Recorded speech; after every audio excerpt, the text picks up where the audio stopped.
Hey y'all. See we got a few people in. Let me check my clock. We got a few minutes, so I'm gonna give it a few minutes. Just so you know, we are going over the financial goals.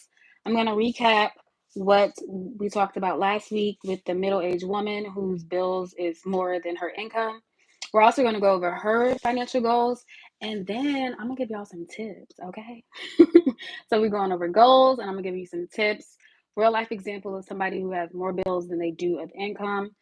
So yeah, the link for the October challenge is in the comment section, and yeah, we'll give it a few more minutes.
Okay, so we're gonna get started. First things first, thank you guys so much for joining. I'm so grateful. If you do not know me, my name is Mo. I'm 27. I'm working on my financial freedom journey.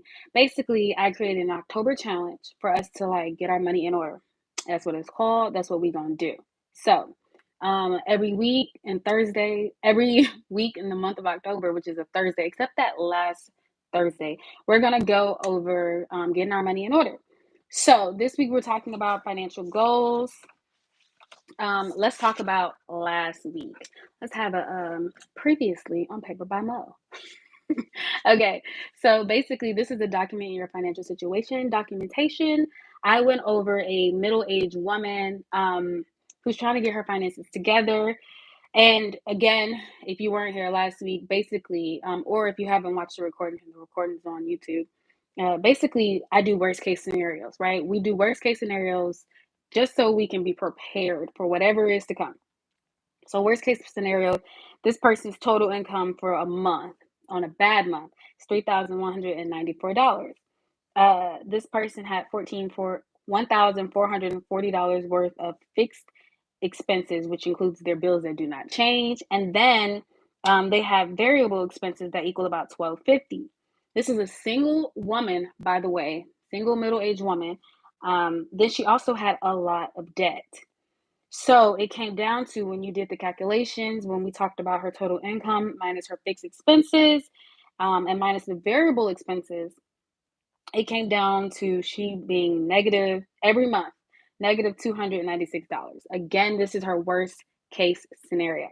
So what we're talking about today is financial goals. So again, if you guys have the sheet, cool. You don't need it, but yes, the printables are available on paperbymo.com. So listen, we're talking about financial goals. We're going to talk about her goals, but I'm also going to give you guys some tips and tricks on creating financial goals. So this sheet says, when thinking of goals, think about 3 goals. Let's start there. You're probably like, girl, I got goals for days. And you might have goals for days, but having a lot of goals, financial goals, I feel like it's detrimental. And you're like, girl, what are you talking about? Hear me out.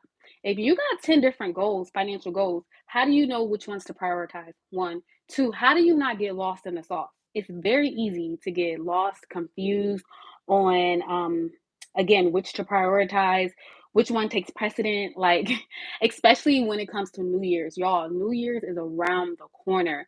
What's the number one thing? I mean, aside from a diet, we know that everybody's on a diet when the New Year's come. But aside from that, what is the number one thing that people put their goals with?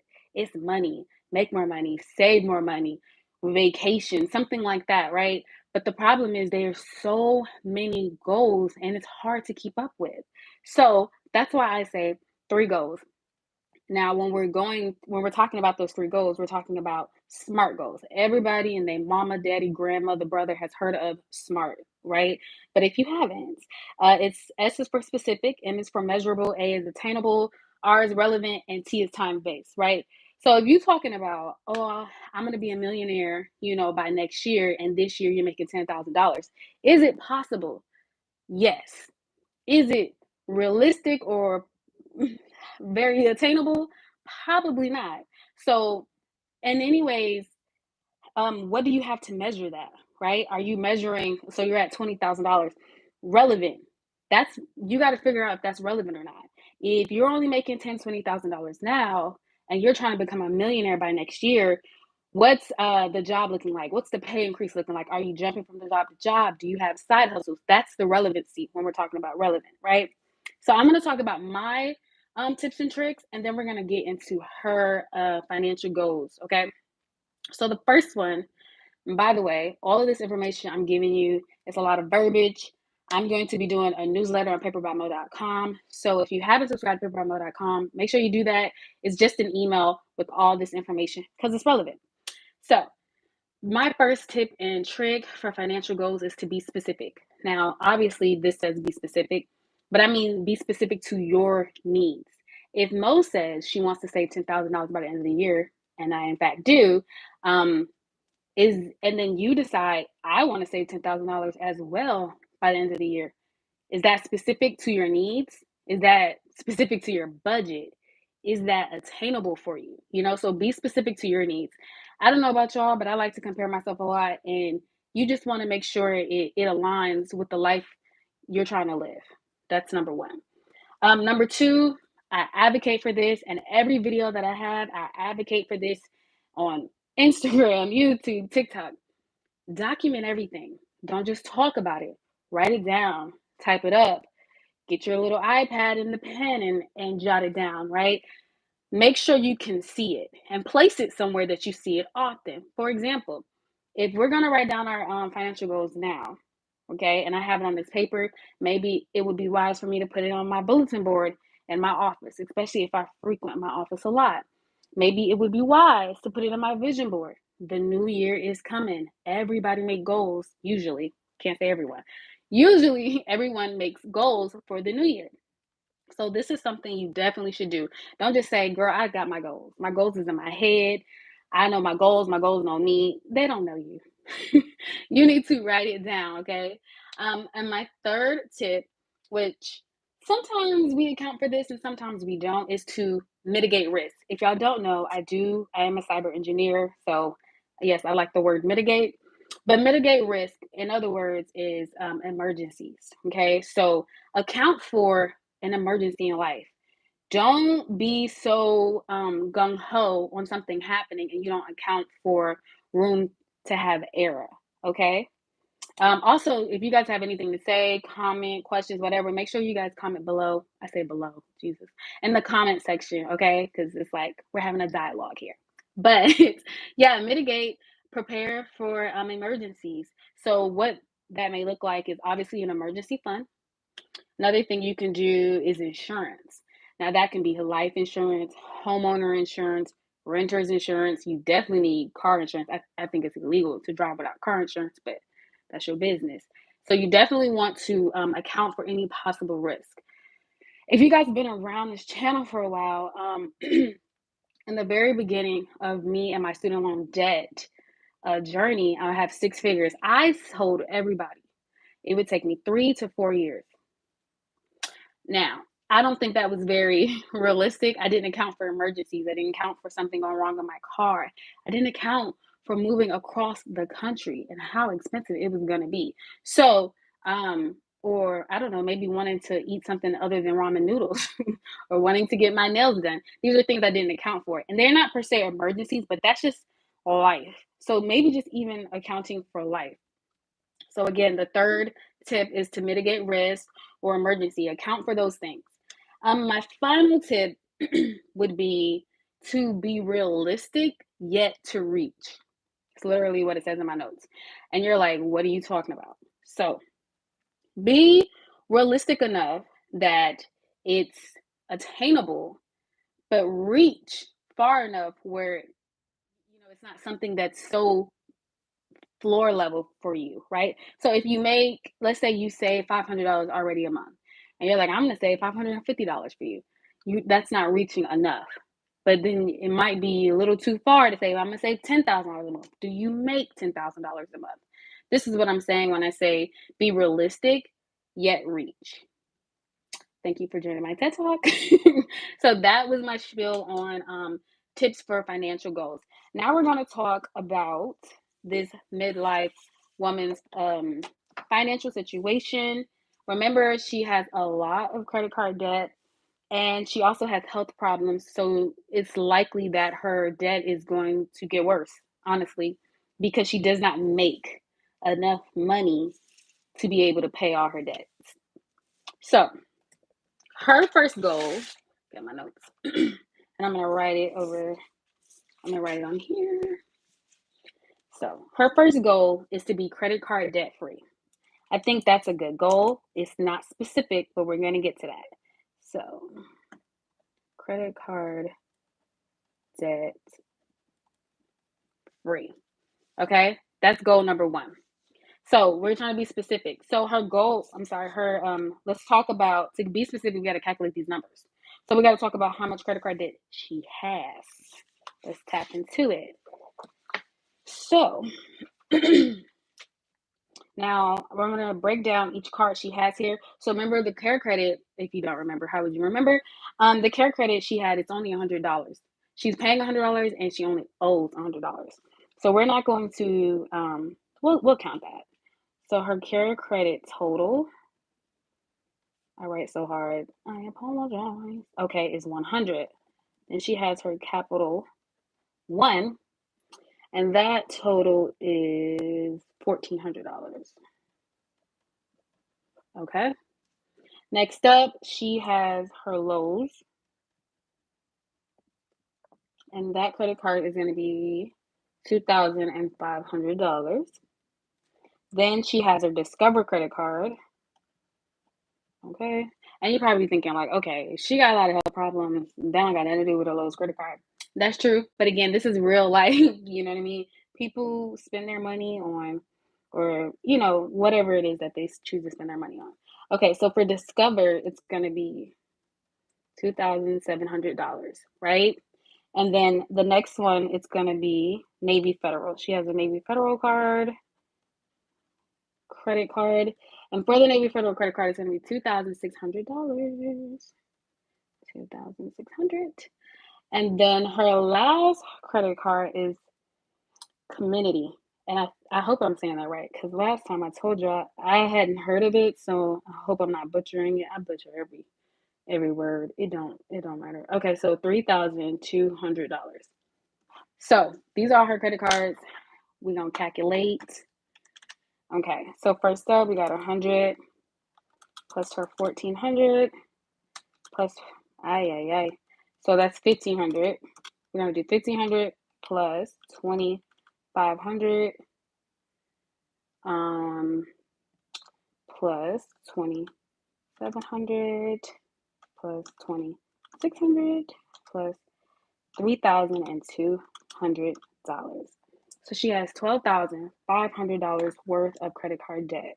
Okay, $12,500. So she wants to be debt free. We're gonna put a little comma. We're gonna say $12,500 worth of debt freedom, right? So now we need to ask, because we're trying to be specific, measurable, attainable, all of that. So we're gonna say by when. So this woman by age 55, And for her, she said she turns 55 in March 25. So we're in 2022, so 23, 24, 25. So she got about 2.5 years because it's November, December, January, February, March. No, wait. October, November, December. So about 2.5 years. So that's 2.5 years, right? I hope y'all tracking. Again, so the goal right now is to be credit card debt free, which is $12,500 by age 55 for her, which she turns 55 in March 2025. So she has 2.5 years for her her goal to be credit card debt free. Now, so how can she do that? Now we're trying to make it measurable, which we kind of did because by the age of 55, we're trying to make it attainable, relevant, and time based. So time based also makes it with the 55, right?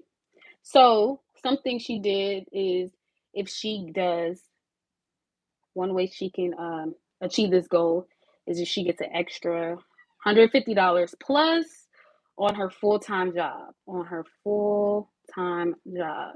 So we said that. Remember, I know the numbers looked kind of bad, but remember, this is her worst case scenario. So this is her full-time job without any overtime, right? This $2,194 is no overtime. This side hustle is on a bad month, $1,000. So if she does an extra $150 per check, I should put per check. So that's $150, right? That's number one. Another thing she's going to try to do is, for one, get rid of cable. Again, last week we talked about everything in orange is things that she will reduce or modify. So she has a $178 cable bill. So we need to talk about that because we don't need to pay for that. So we're going to say $178 removed for cable. It would be more affordable for her to do streaming services, streaming platforms, things like that, right? So we're gonna say remove cable. That's $178. Then we're also gonna say, mind you, she's a single woman, so we're gonna say reduce the $350 food budget. We said previously if she do it by $100, so we're gonna take away 100, and I'm putting plus here as pointers as to what would help her attain this goal, right? $100 towards food. Again, if you guys have any questions, comments, concerns, go ahead and put them in the chat room. Talk about y'all goals, or if you can relate, or anything like that. If you have to adjust your budget for your goal, anything. Okay, so that's for the food. And then again, electricity, 200. We said like maybe just skim it off $50 realistically because she's by herself. So electricity. So if we do 50, 55, she's gonna be 55 in 2.5 years, right? Each month is 12, 12, 24, 24. Let's see if I should know that. That's 30. So 30 months. Let's do $12,500 divided by 30. You're asking me why am I dividing by 30? That's 2.5 years. So that means she would have to pay $416. Check me out though. She was already negative. Again, on her worst month, she was already negative $296. So how is she going to get this $416 per month? We're not even calculating interest because interest is a thing. Interest is real, right? Let's fix this up. So we're gonna say this would be I'm gonna say 17 round up. You see it for 1666. I'm gonna give it for 17 a month minimum. How much would she save from this? If she gets an extra $150 per check per month, that's $300. She gets paid by weekly, so that would be $300. If she removed cable, that's another $178. If she gets that food down, $100, that's $578. And if she reduces that electricity bill by $50, that is $628. Y'all, let's talk about it. I'm not mad at that number. That's $628, okay, that she will have. I should like write this so much cuter. but this is real life. So that's $628. This will save her. And I'm going to put save her. Now, $628, we need to subtract this $296 because bills got to be paid, y'all. $296, $332. She still would not have enough for the $417, right? Minus the overage, which would be $296, and that's going to be $332. Now I'm going to say something. I still believe that this is attainable or realistic. Let me tell you why. I want to say save her. I'm telling you why because again, we decided to talk about worst case scenarios and the doctor, right? Her doctor's appointments. This is her appointments, medications, and all that apply to going to the doctor. She said on the worst case, which maybe has happened once, but that's still a worst case. It was $400. So I think that this $400 may or may not be what she would pay every month. So I think it's still still possible for her, even though with all the savings, $150 plus for overtime on her job, and we're only doing full-time job. We're not going to do side hustle because we still want to be a little realistic. And yeah, so that is her first goal is to be credit card debt free, which is $12,500 by the age of 55. And for her, that is March 2025. And that's in 2.5 years. Okay, now we're going to go to her second goal. So her second goal, I'm going to write this close because I write kind of big, is to have more than $10,000 in her savings account. Hear me out because y'all are like, what? How she got all these bills? But a lot of people have this. A lot of people have money in their savings accounts even when they owe debts. Again, account for, where's the paper? Account for emergencies, right? Account for things happening. That's not the paper. Yes, account for emergencies, account for things happening. Although she owes $12,500, you can still have money in savings. And I don't recommend people just put all of their savings towards paying off their debt. I don't recommend people having zilch, nothing. And I do know there's a special guy named Dave Ramsey that says that, but that's just me. I don't feel like we should have that. I think at minimum people should have $2,000 to $2,500 in their savings account. Just because you don't know what happens. And let's talk about cars. If you own a car alone, that can cost a lot. I went on a tangent. So she wants to have save more. Okay, so not have more. I apologize. She wants to have 10,000. That's what she wants. She wants to have 10,000 in her savings.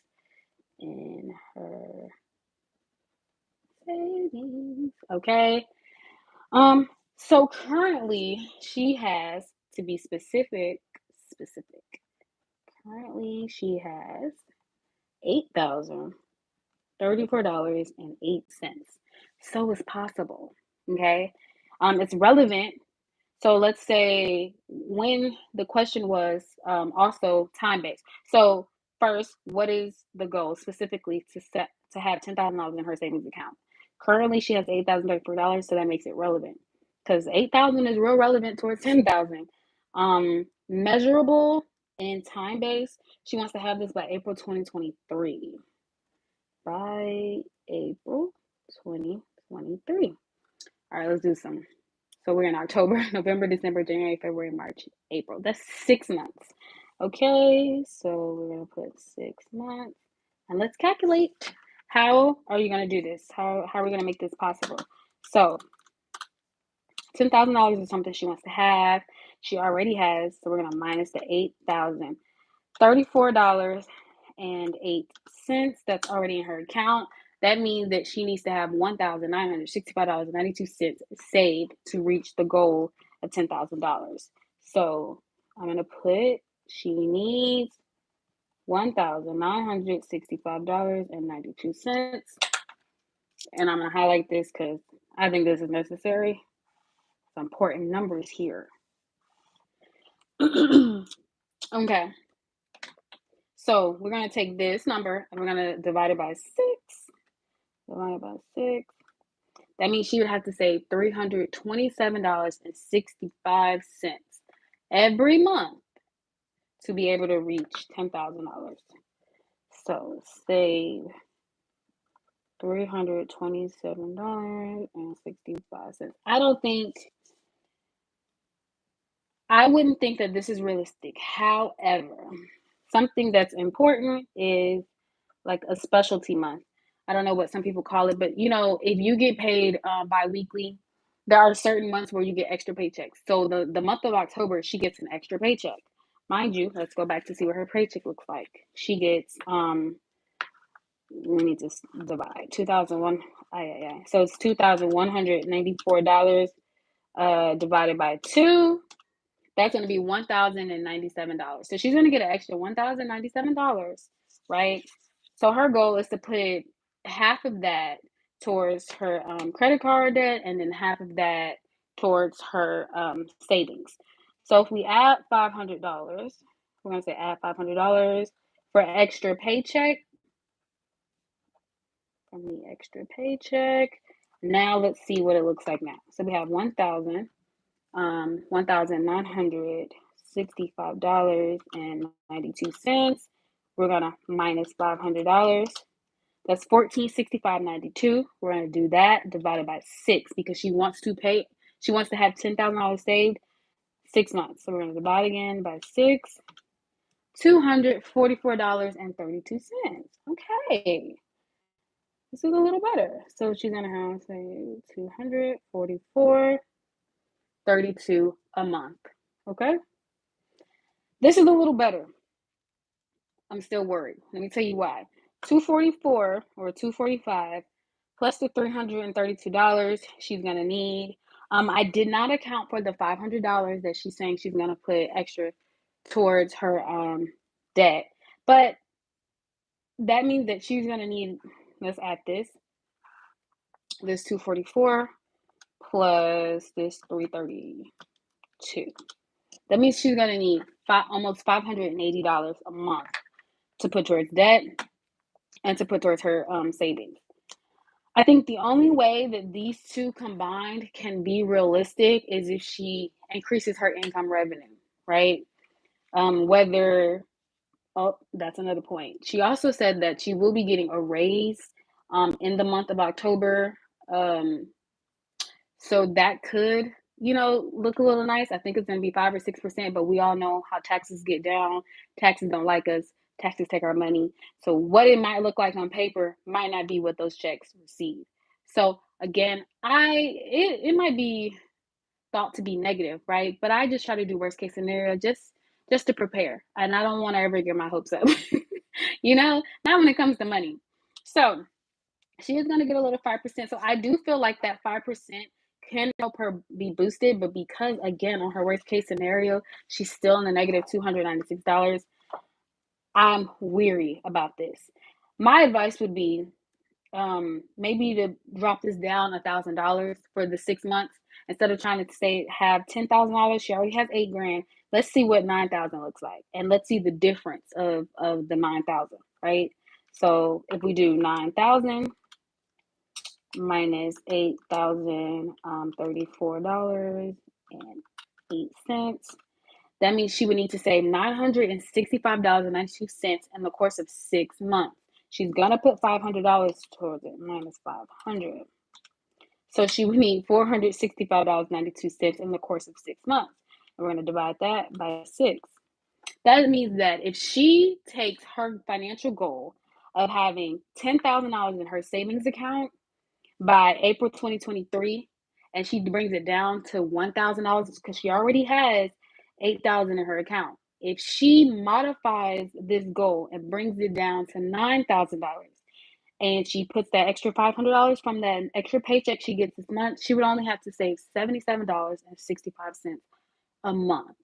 Again, I think this is a little bit more realistic. I understand people like the even numbers, they like the 10,000, but this is realistic because, mind you, her bills, her money is in the negative when it comes to everything being paid for. So that means she owes more, which means she's accumulating more credit card debt. And that's the first thing we want to do, to stop accumulating more credit card debt with her paycheck, right? With her doctor's appointment or electricity or whatever it is that ends up going to her credit card. So I would think that her best bet would be to modify her second goal and bring it down to $9,000. I think this debt freedom by her age of 55 gives her 2.5 years. I think that's possible. I mean, I think that's a really good goal. Her last goal, and I'm gonna write this right here.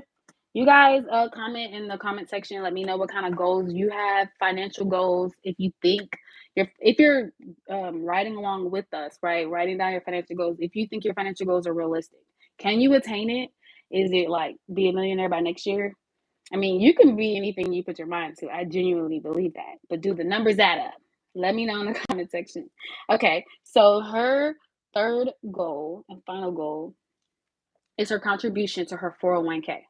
Now, mind you, she's not 55, 52. Yeah. So she's going to be 55 in 2.5 years. So she wants to contribute more money to her 401k as retirement is getting nearer. So we're going to go ahead and put contribute. So currently she contributes 4% of her paycheck, and her job also contributes 4%. They match her 4%. Their max is 5%. So she wants to contribute another 1%, contribute 5%. And let's see, and she wants to do this. So if we're choosing the dates and we're time basing it, she wants to do it by the end of this month, y'all. I'm sorry. Yeah. No, not this month, but the end of next year, 2023. I said October and I got excited. I got ahead of myself. So she wants to contribute 5% to her 401k. I should put 401k by October 2023. Now, her predictions are at her job, they get a pay raise around the new fiscal year, October every year, and then they get a pay raise at the top of every year. So she's saying if she includes this pay raise she's about to get this month, and then she includes the one from January, and then she includes the new pay raise from October 2023. That's three different pay raises. She believes that this is possible, and they give between 3 to 7%. She falls in the middle every time. She makes about a 5% pay raise. She wants to beef up her 401k. So I think this is possible. You're talking about worst case scenario 9% raise by October 23 for this woman. Because again, she gets three raises this October, January, and then next October. And she wants to increase her contribution to 5%, and it was, or currently, I should say, it's 4%. I believe that this is possible. No spend, pay off. Let me see. I'm reading the comments. Sorry. No spend times 15 days, pay off. By July 23, average out food budget by Feb. Yeah, these are good. These are good goals. The no spend I struggle with. I'm being very honest with y'all. Okay, so contribute. I think this is possible for her. It's a little harder to write down her numbers because it depends on what state, state taxes, federal taxes, what her not contribution, but like what her tax fields are, all of that. But I think it's possible because again, she's gonna have three raises in the meantime and in between time. Okay. Thank you. Thank you so much for commenting. I appreciate you letting me know your goals. So let's talk about again. I'm gonna go over the tips and tricks that I have for making goals one more time. Again, I'm gonna write a newsletter for paperbymo.com about it. So y'all really looking out for that. It's one to be specific in what and how you're gonna reach this goal and be specific in your needs. If moles go, it's to save 10,000. Don't be trying to save 10,000 just because Mo says she's gonna save 10,000, or don't be trying to save 20,000 because Dave Ramsey told you to save 20,000. It got to be specific to your own life.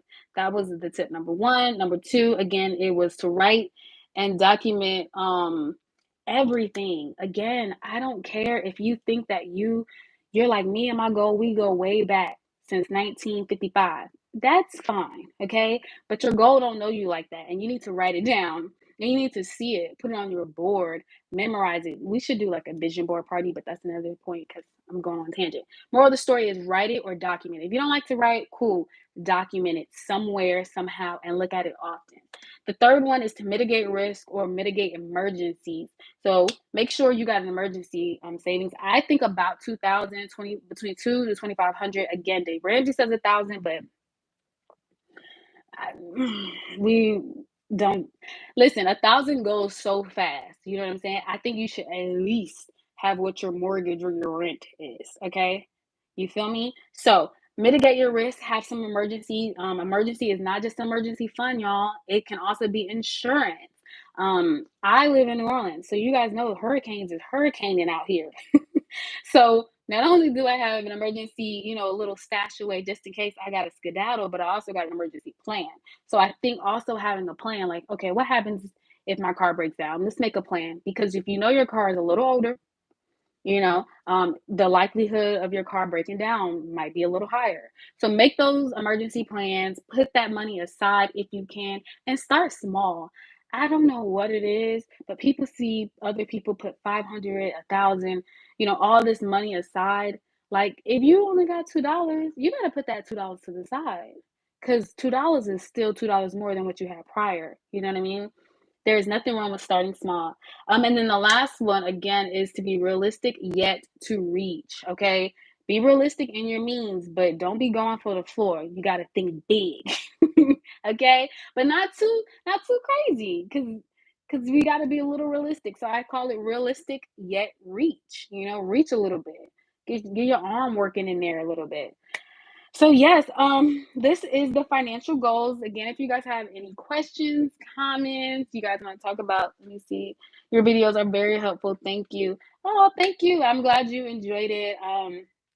I like talking to you guys on live. I like this sense of community feel. Me talking, you responding is definitely different from me just having like a YouTube video that I record and post.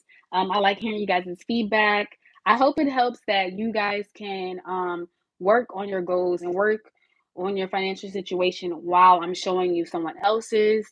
I also hope it helps if you could ask me questions while I'm here. That's why I wanted to do the live with you guys so it can be more interactive.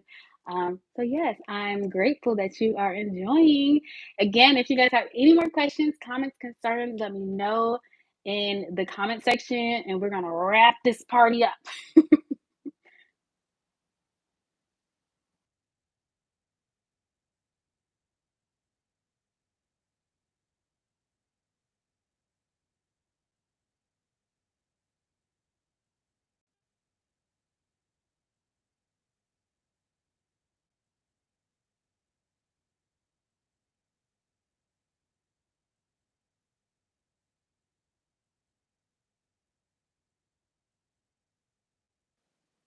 Okay, if there are no more questions, I'm gonna go ahead and end this live. Bye, guys.